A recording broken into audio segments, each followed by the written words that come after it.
this next generation is that idea of like being grateful is ridiculous. I'm there to do a job. I do it really well. I shouldn't be grateful. This should be a mutual relationship between employer and employee. So I was always cognizant of it. I just hadn't found my voice or my strength to say anything about it, if that makes sense. Yeah, that makes a whole lot of sense.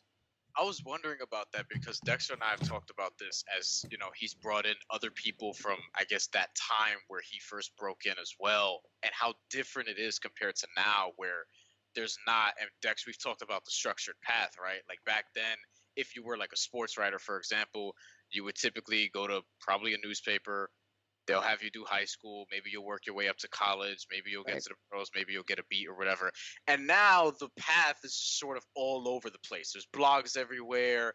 There's different websites that do a bunch of different things. You can get in through a variety of ways, but that also, it makes the world almost too open. And I guess, like, what could you say in terms of how you see people navigating it now as opposed to, during that time?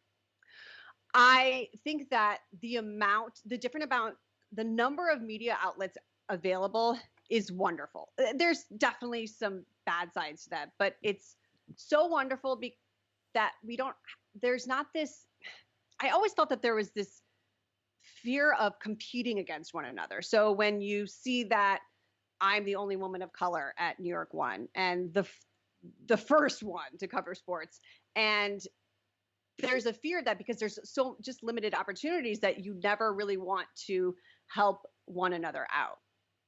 And now it's a little different because there's a lot more opportunity to get your voice out there. It's still hard when you don't have a network and those connections, don't get me wrong. But I hope that that competition that I saw a lot growing up, I'm just saying even between Indians, that has lessened. I mean, there are not a ton of South Asians in sports, but I can tell you that we all know each other and we all support each other. And we're all like, there's no sort of internal, like, well, I don't want that person on my podcast or my network, or it's not like that. And I think that's one good thing about having a lot more options besides just the networks and, radio. Right. It actually brings opportunities for like all of us of minorities, 3 different minorities from 3 different backgrounds to come together and be on a podcast and actually, talk about some of these things. I think that's definitely important. Now, you've been at SI for what, 6 years it's been, Priya? You've been, or is it more? It'll be 6 years in August. Yeah, wow. And you made that transition from local television to digital. There's been a lot that's gone on at SI, as a lot has been documented and we've known, and there's been a lot of changes in terms of things with ownership. And when we get into that, what has been your ride at SI? I mean, what has that been like in terms of, you working there? Well, I think any Google search will show you everything that's happened just in the 7 or 8 months, but it's been an experience. I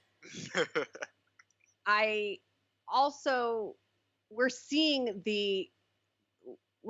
what happens when for the past 10, 15, 20 years, these media companies just take on more and more debt and they try to buy all these different titles and do some and then fail at it and then sell that property off to the next person to deal with it.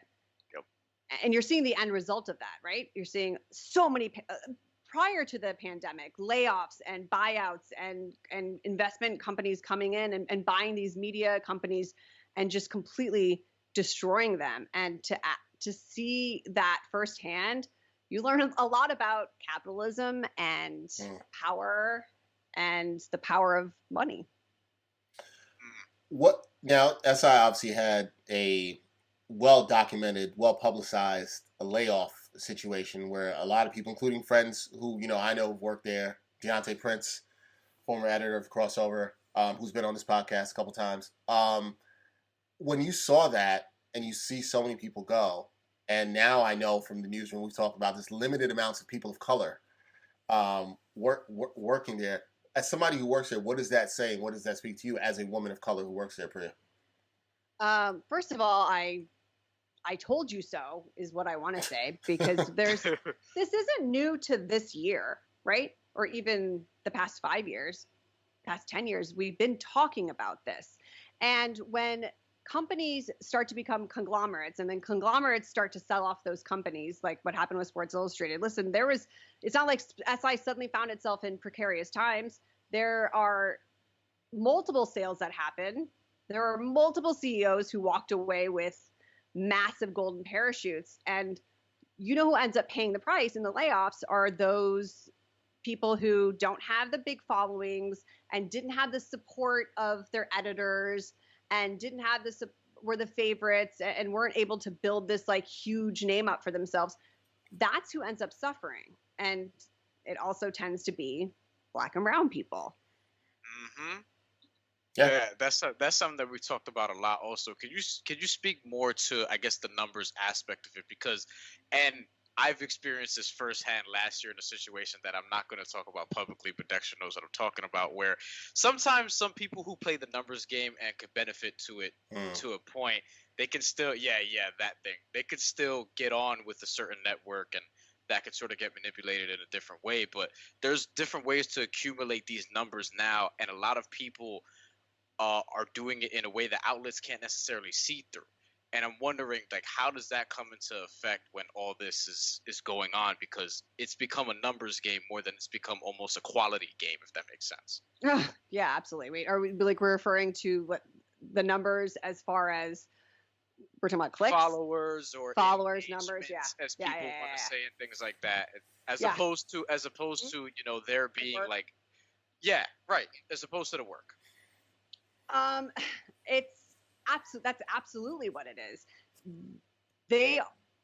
These media companies are expecting journalists to be their PR department, and because no one's really figured out how to make money in media. That's the ugly secret. I don't even think it's a secret. It's true. No one has. That's why we keep seeing layoffs.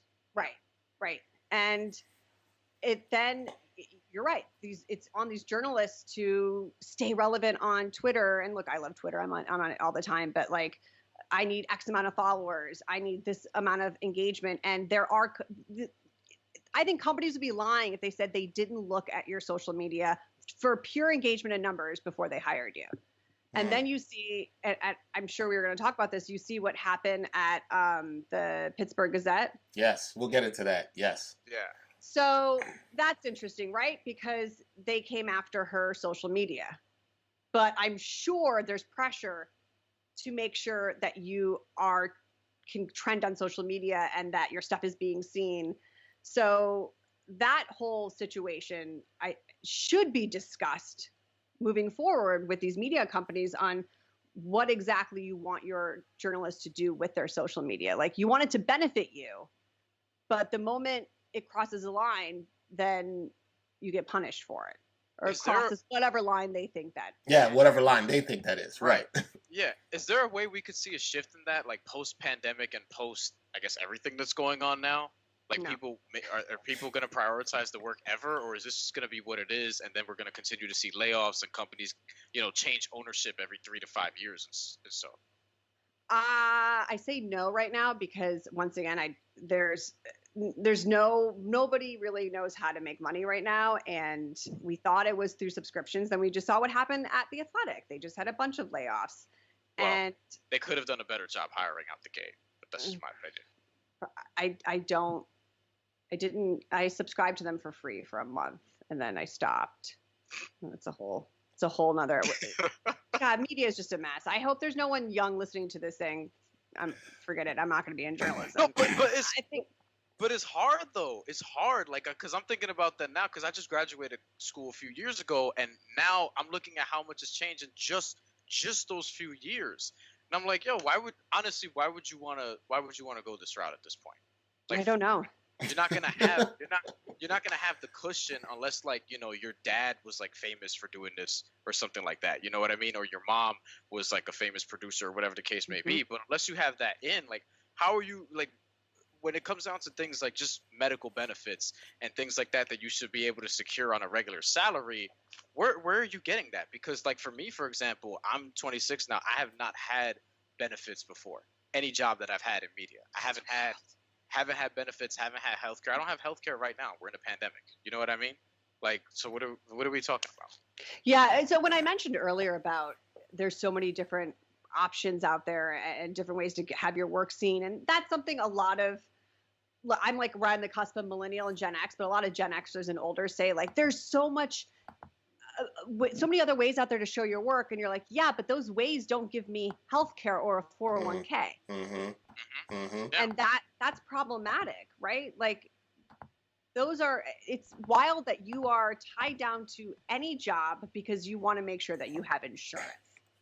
And unless you have wealthy parents and you have that cushion, you don't have that option of saying, I'm going to do whatever I want and get my voice out there. It's a big question that needs to be answered and looked at, I think, by a lot of people, probably in my generation and older. Like, how are we going to fix this problem for those who are coming up and want to, like, we want to pass the baton to in journalism. Journalism is very important. I don't want to hear anything about, fake news and all that nonsense. I have a lot of issues with what the large networks are doing. But when it comes to people on the ground covering these protests, which after 11 o'clock at night, it wasn't CNN, it wasn't MSNBC. It was all these local reporters on the ground with no security, nothing, getting the information out at 1, 2, 3 in the morning. And we have to have those people out there to be able to show what's actually going on.